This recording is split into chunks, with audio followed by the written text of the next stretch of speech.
Hey everyone, and welcome back to another video for today. In today's video, we have quite a lot to discuss. We have to talk about Meta and everything that's going on there. We'll talk about Google's Turbo Quant and the impact it will have or it could have on companies like SK Hynix, Micron, Samsung, and of course, Nvidia, AMD, OpenAI, and all the rest. And then I do want to touch on, of course, Amazon. I'll show you a DCF, the base, the bull, and the bear case for Amazon. Now, right now, the markets, of course, are closed. And Thursday was not a good day in the market. As you can clearly see, across the board, we see a lot of red. Nvidia is down 4%, AMD is down 7.5%, Micron down another 7%, Meta was down at 1 point over 8%. So a bloody Thursday. If we look at the list of companies that we follow, we only have a couple of green names: Pagaya, Salesforce, Root, Adobe, Rubrik, PayPal, ServiceNow, Novo Nordisk, and HIMS. All the rest that we follow here, all the rest is red, with Iron being down 9.6, Rocket Lab 9.5, lots of other names that are up there, 7, 8, minus 9%. Now, like I said, I do want to touch on Meta specifically because, well, as you can see, year to date, the stock is now down 15.8%. Over the past 12 months, it's down 10.4%. This is a company with a trailing P of 23.4 times and a forward one right now, 17.6 times. Of course, there are many reasons why the stock is down 10.4% over the past 12 months, or is experiencing now a drawdown of 30% from its all-time highs, right? A big increase in capex, fears of, well, we might be returning to the same thing that we've seen here in 2022, where Meta crashed, well, 76% from the top all the way to the bottom. Now, we've talked about that. I did a complete DCF, showed you here as well, the bull, the base, and the bear case. And so right now you have all of that, the huge investment cycle, the fact that, yes, when you're going to look at the margins for the business, by the way, this is a business that is generating $200 billion plus, growing above 20%.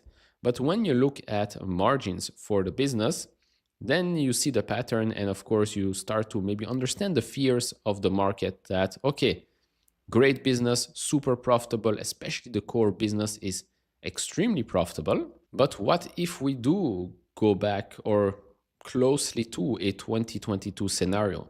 That means capex is going up a lot, free cash flow is coming down, margins are coming down. And what if there is no big return on all of that investment a couple of years down the line? Then yes, the market is asking all of these questions, is quite fearful. And now if you add an additional component to all of this, which might hurt the core business, then you start to see exactly why the stock has taken a hit 8% today, why it's down year to date, why it's down over the past 12 months. If you don't know what I'm talking about, well, I'm talking about this. Meta and YouTube found negligent in landmark social media addiction case. A jury found the companies harmed a young user with design features that were addictive and led to her mental health distress. And so I don't want to explain what exactly has gone on here and what it could lead to in the future. So if you enjoy this type of videos, hit all the buttons, you know what to do, would really appreciate that. If you want to support me even further, do check out the link down in the description and in the pinned comment to the top 10 best stocks to buy now, or go to fool.com/couchinvestor. Thank you very much. So, the verdict. It's an LA jury that found Meta and YouTube negligent for designing platforms that addict children. Now, the plaintiff, 20 years old, started using YouTube at the age of 6 and Instagram at the age of 9. The features cited infinite scrolling, algorithmic recommendation, autoplay videos deliberately crafted to engage young users compulsively. The damages here? $6 million total. $4.2 million from Meta and $1.8 million from YouTube. Now you might say, are you kidding me? Did Meta just lose, close to $100 billion in value because of this, because of $4.2 million fine? Who cares, right? Well, not completely. because it matters.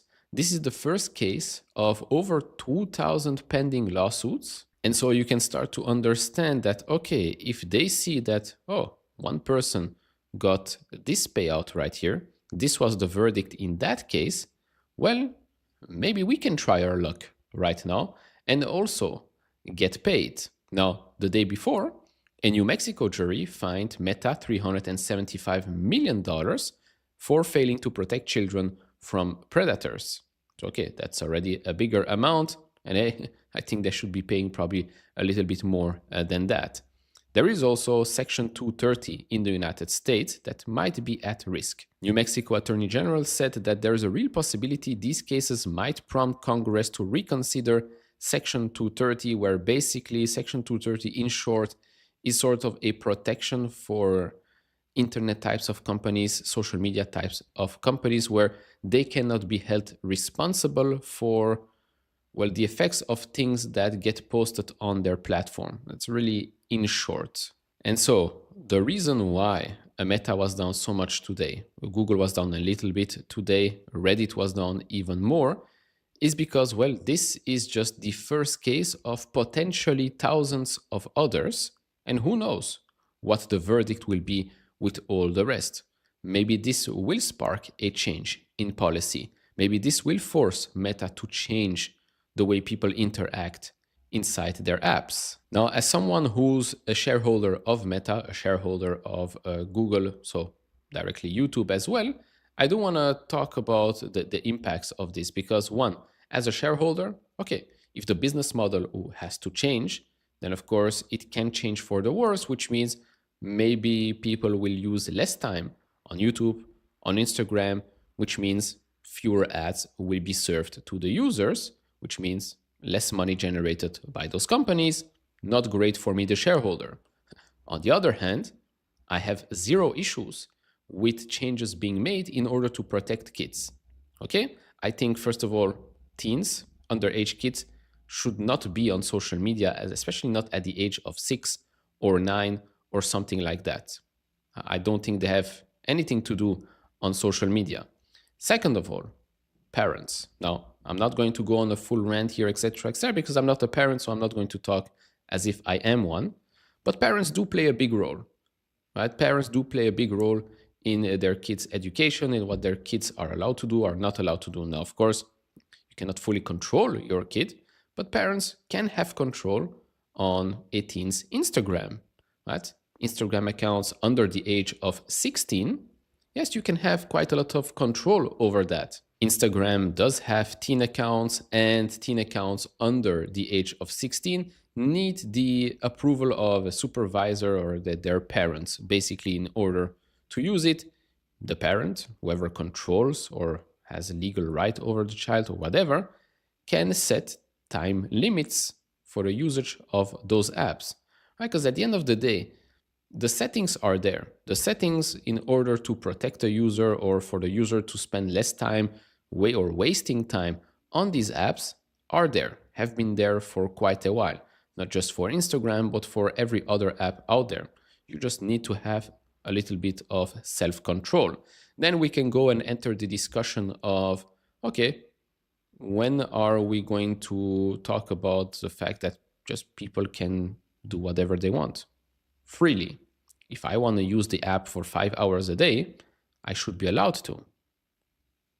That's the question that a lot of people are also asking right now. But I do agree that especially when we talk about the case here of teens, underage kids, yes, this needs to be tackled. Now, if there's going to be a massive ban of social media usage for kids under the age of 16, yes, it's going to impact probably the companies like Google, YouTube, and Instagram, TikTok, Snapchat, etc., because yes, a percent of the billions of users that use those apps are going to be kids under the age of 16. And so you can start to understand that if that happens, it does have an impact on the core profitable business of Meta. If the core profitable business of Meta is going to experience a little bit of change, and in this case, maybe a small headwind, well, it's already spending that much money on CapEx. We still don't know what the return on investment is going to be. We do know that the core business is extremely profitable. But if the core business that is extremely profitable can get these types of headwinds, then the market will position itself accordingly, which I think is what we're seeing right now. Although I do think it just went from one side to the other too aggressively, and that's nothing new. Now, in Meta's fashion, in Zuck's fashion, and Google as well, I do think that they'll come out of this situation. This truly is turning into Meta is the Google of 2025 now with these types of risks. On top of it, it's the same as last year, oh, Google will be forced to sell Android, Google will be forced to sell or spin off Chrome. Yes, this was an overhang, but realistically, was this going to happen? In my opinion, as I've said last year, no.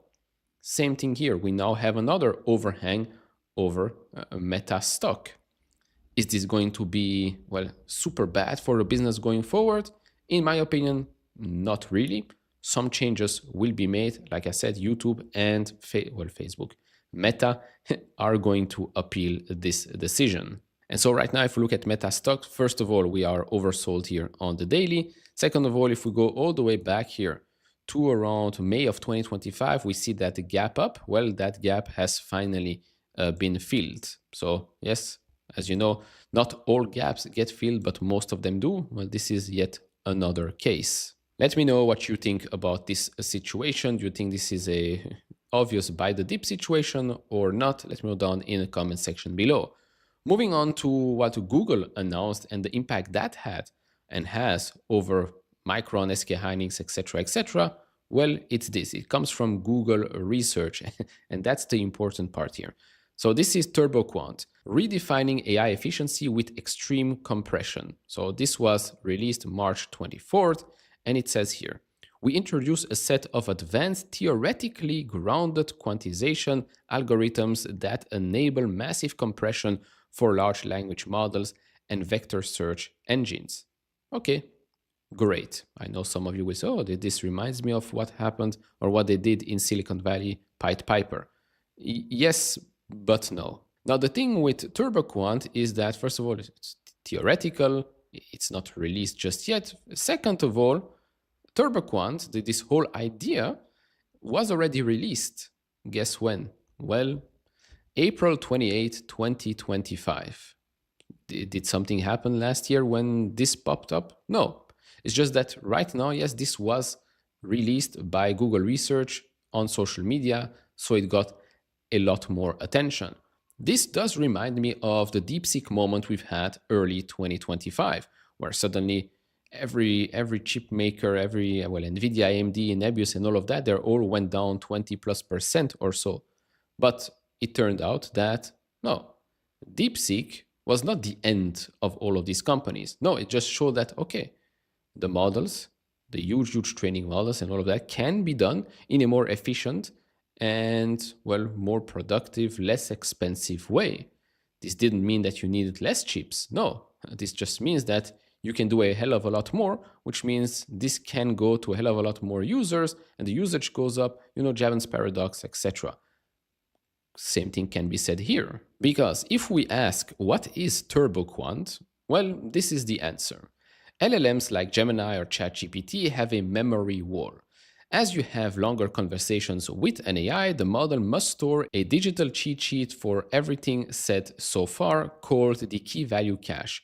This cache grows larger and larger. I mean, you can see this when you want to clear some memory on your phone, for example. This cache grows larger and larger, eventually filling up all the available memory, VRAM, on an AI chip.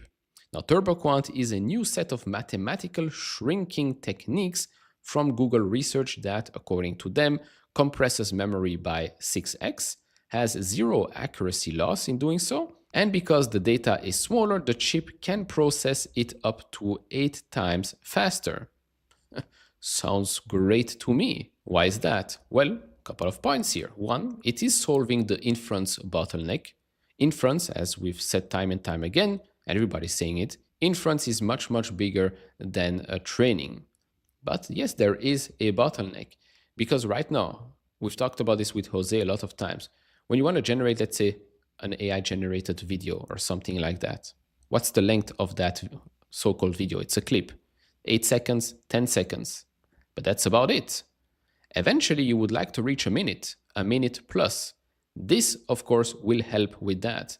This will help with the fact that more and more useful products and features will be used by billions of users around the globe. And if billions of users around the globe can use useful products and features that are AI enabled, well, the return on investment can become much bigger for these companies. Because if you can run inference much more than what you could before, yet it's costing you less, well, that's great for you. That's great for all of these companies that are currently unprofitable. It's also great for the companies that are extremely profitable today because they can just move faster and faster. And it's going to be great for me, the user, because yes, I can now have maybe conversations with, in the future, humanoid robots, maybe smart glasses, you name it, and it won't take 10 seconds, 20 seconds, 30 seconds, a minute or so to get an answer. Or when you're running really big, I don't know, projects or whatever, and you're burning through 50,000 tokens or so. No, in this case, it's going to be much, much less. And so it's not that we're going to use these services less. And so, okay, that the companies are going to be needing less memory, less HBM. No, that's not the case. I think they're just going to need a hell of a lot more of memory in the future. Now, talking specifically here about companies like Micron, SK Hynix, etc., yeah, maybe margin-wise, we might be near the peak in 27 or so. But revenue-wise, I don't think so. I think, again, there's going to be a need for more memory. Because with this, you will be able to truly bring AI to the edge, truly bring AI to your PC, to your phone, to your smart glasses. And guess what? All of these hardware products need a memory. Also, specifically talking here about HBM, Micron, SK Hynix, Samsung as well, right? All of these companies throughout their history, or at least in Micron's case, let's pull it all the way, let's maybe do 10-year history or so. If you look at margins, yes, you can clearly see it's a cyclical business, right? We go up, we peak, we go down, we peak, we go down even more, and now we're making our way back up. This is all over the past 12 months. And so, yeah, people are saying eventually even HBM is going to become a commodity. But that's when custom HBM comes into play, especially for Micron, for HBM4, HBM4E. That's where the commodity aspect of the business gets put to the side and they become a more strategic player, a more strategic partner to an NVIDIA, a Google, and all of these companies, because yes, these companies will probably have specific needs for their specific workloads, their specific ways of working. Their software would need specific algorithmic ways to work, basically. In short, it's very, very technical. I've spent some hours understanding this whole thing, talked with Jose as well here. And so that's where custom HBM comes into play, custom high bandwidth memory. And with custom high bandwidth memory, you're not a commodity anymore because there's only going to be a select few players that can do this. Just like right now, HBM, only a select few players. Micron, SK Hynix, Samsung. Yes, you do have certain Chinese players, but what percent of the market do they have? Barely anything. Eventually, yes, maybe. But again, that's why these companies are focusing on the future, focusing on custom HBM in order not to become what the market is fearing, which is becoming and staying a commodity for the long-term future. Right now, I do still think that margin-wise, we are closer to the peak than we are to a bottom. But growth-wise, I do still think they have a long way to go. Now, for companies like NVIDIA, AMD, etc., all of this is also good. For AMD, for example, they put a hell of a lot more memory in order to compete. Well, but if now they can compete by putting less memory, it's going to cost them less. It's just going to be maybe have more pressure on the software side of things, which we know is a huge, huge advantage for NVIDIA. This is something that AMD is working on as well. And so with Micron right now, could it be an overreaction? I do think so, based on their current growth rates and expectations. Yes, the pullback here is quite harsh, I would say, based on the numbers.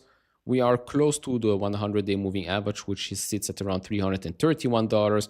RSI is low, but not oversold just yet. Oh, by the way, when you look at the S&P 500 here on the weekly, look what has happened. Well, it did touch and it's now sitting on that 50-day moving average. Lastly, let's have a look at Amazon. I call Amazon always as one of those no-brainers, buy and forget types of stocks because yes, it does give you the growth through advertising, subscription, AI, AWS, robotics, things like that. But if there is a recession, it also gives you that, let's say, certainty. I don't know if certainty is the right way to use here, but even during a recession, people will be using Amazon to shop. That's just a fact. So it is that company that, in my opinion, will do well no matter what. Of course, it will do much better if there is no recession, but during a recession, you still would like to own companies that, well, parts of their business are still going to do quite well during that period. And so let's have a look at Amazon. What price are we paying today and what are we paying for? Well, this is basically the summary right now. The bull, the base, and the bear case. I put 35% probability on the bull case, 50 on the base, and 15 on the bear case, which brings us to 36.6% upside from the price we're at right now on a probability weighted price. How do I reach that? Well, I reach it like this. So the bull case here is as follows. Yes, it might seem aggressive, but I do think that AWS will continue to show acceleration in growth. I do think that advertising business is still going to grow quite nicely. That's the thing with Amazon. The fast moving businesses are also the higher margin businesses. And so this backs my, well, bullish case right here. For some, it might be a bit too bullish. Okay, that's fine. Again, you can play around with those numbers. And so, yes, revenue growth is going to stay in the low double digits up until 2032. And then we do drop to 9, 7.5, and 6.5%. With EBIT margin, yes, this is, I do think, when we're going to see Amazon's profitability, really core profitability, start to kick in. I expect that to reach 23, 23.5%, almost 10 years down the line, with free cash flow margin to reach 17.5%. Again, this is the bull case. This is when, yes, everything works out. AWS works out, robotics, efficiency, advertising, subscription, you name it, all of this works out. Amazon becomes a very, very profitable business. It shows, and this is basically what you're getting. Now with the base case, it's basically the bull case, but without all of the extra assumptions.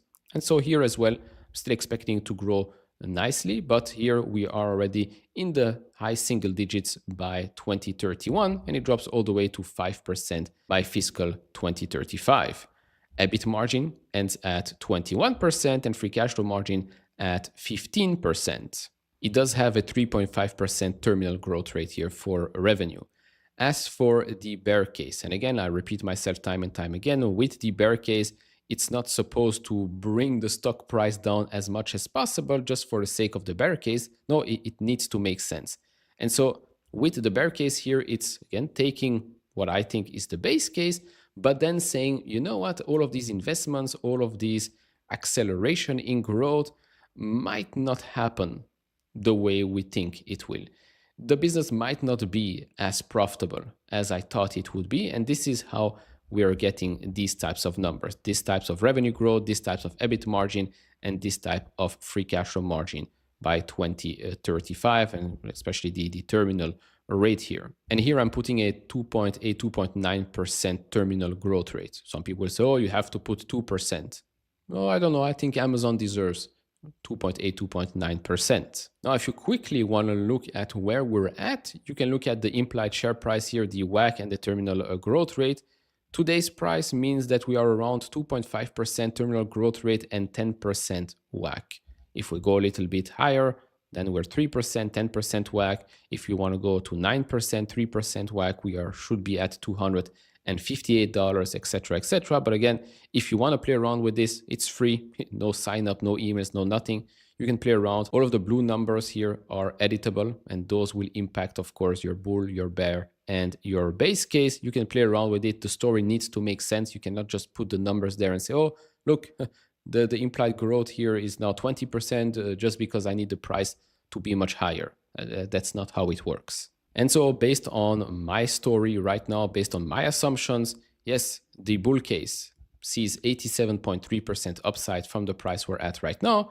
The base case, 22.6% upside from the price we're at right now. And the bear case, 35% downside.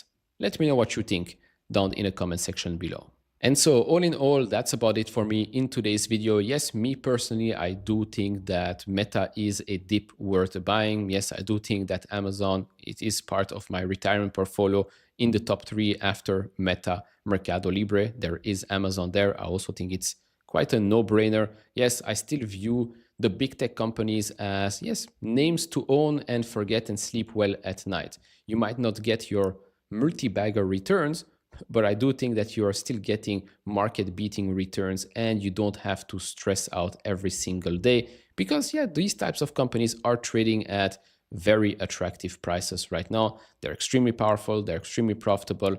Are there risks to it? Yes, every company has its risk. It's just the price that you're paying for it seems to make sense to me right now. Let me know what you think down in the comment section below. We'll see each other in the next one. Bye-bye.